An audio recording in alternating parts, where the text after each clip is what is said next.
Sabdo Palon dikenal sebagai penasihat spiritual di tanah Jawa. Ia dikenal sebagai pembimbing Jawa sejati dengan banyak wadak atau raga yang berbeda di setiap generasi. Tokoh lain yang kerap dikaitkan dengan Sabdo Palon adalah Naya Genggong. Keduanya adalah penuntun gaib yang mewujud. Beliau berdua senantiasa hadir mengiringi raja-raja Jawa masa Hindu-Buddha. Ada riwayat yang menyebutkan Sabdo Palon dan Naya Genggong baru masyhur pada masa kepemimpinan Ratu Tribuana Tunggadewi. Ia tetap setia sebagai penasihat spiritual hingga kepemimpinan Raja Brawijaya V. Sebelumnya, Sabdo Palon dan Naya Genggong dikenal dengan Sapu Angin dan Sapu Jagat. Konon, Sabdo Palon dan Naya Genggong bukanlah nama asli dari sang abdi, melainkan gelar yang diberikan sesuai dengan karakter tugas yang diemban. Sabdo Palon memiliki dua makna. Sabdo berarti seseorang yang memberikan masukan atau ajaran, dan Palon yang berarti kebenaran yang bergema dalam ruang semesta. Jika disatukan, Sabdo Palon adalah seorang abdi yang berani menyuarakan kebenaran kepada raja dan berani menanggung akibatnya. Sementara Naya Genggong, Naya berarti nayaka atau abdi raja, dan Genggong yang bermakna mengulang-ulang suara. Naya Genggong adalah seorang abdi yang berani mengingatkan raja secara berulang-ulang tentang kebenaran dan berani menanggung akibatnya.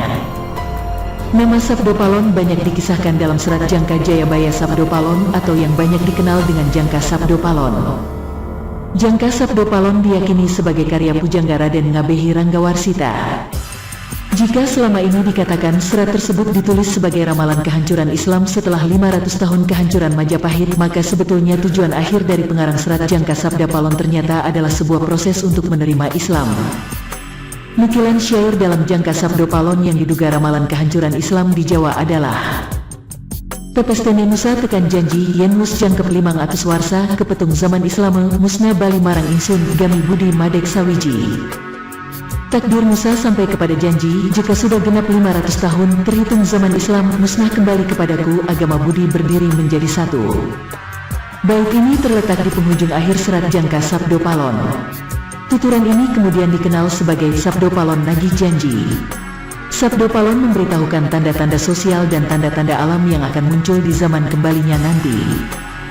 Selain itu ada juga tuturan dalam serat tersebut yang konon meramalkan terjadinya huru-hara akhir zaman.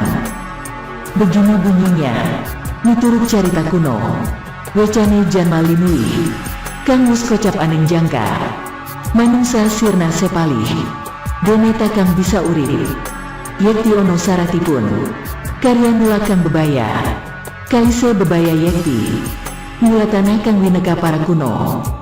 Terjemahan bebasnya, menurut cerita kuno dari para leluhur yang memiliki kelebihan dalam spiritual, semua cerita yang disampaikan para leluhur telah tertulis dalam kitab Jangka. Kelak umat manusia di masa depan akan lenyap separuh dari jumlah total yang menghuni bumi.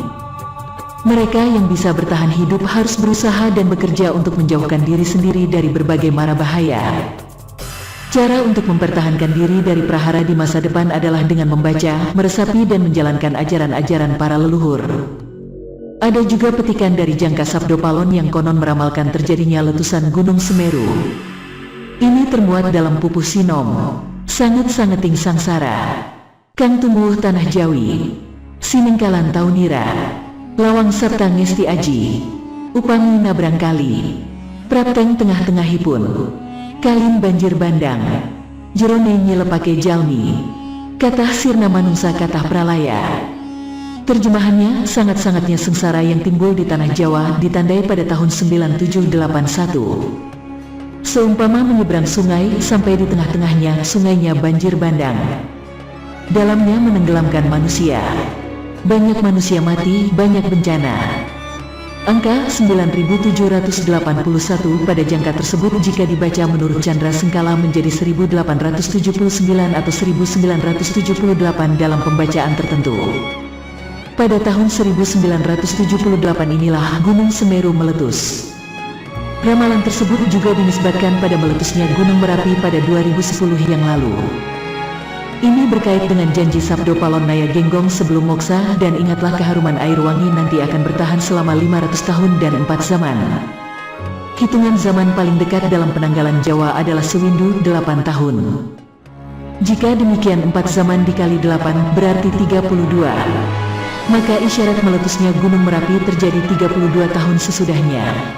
Hardi Agung Samya, Huru Harang Gegirisi, Gumaleger Suara Nira, Lahar Wutah Kanan Kering, Ambleber Enjelebi, Nerajang Wana Landesagung, Manusanya Keh Brasta, Kebo Sapi Samya Gusis, Sirna Gempang Tan Wonten Mangga Puliha, Gunung berapi semua.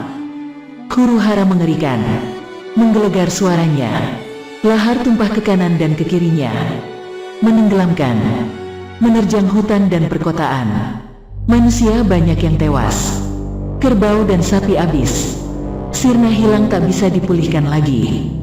Namun lepas dari itu semua, Serat Jangka Jayabaya Sabda Palon tidak lain merupakan sebuah karya sastra.